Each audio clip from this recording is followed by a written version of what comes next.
তোদের বাড়ির এখন কি অবস্থা? শুনেছিলাম তোর বাবা নাকি অনেক অসুস্থ ছিল।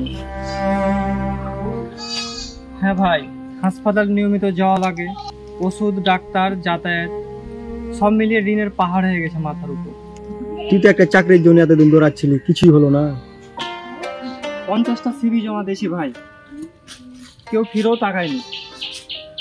এক জায়গায় ইন্টারভিউ দিয়েছিলাম, শেষমেশ ঘুষ চাইলো 50,000 টাকা।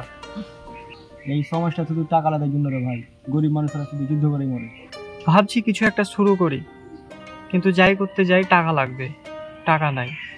যেভাবে হোক কিছু একটা শুরু করতেই হবে। আব্বার মুখটা দেখি আর নিজেকে বিশ্বাসঘাতক মনে হয়। আমার বিশ্বাস তুই পারবি। দেখ, আমি 5,000 টাকা ধার করে একটু একটু করে দোকানটাকে আজ দাঁড় করিয়েছি। তোর পাশে আমি আছি।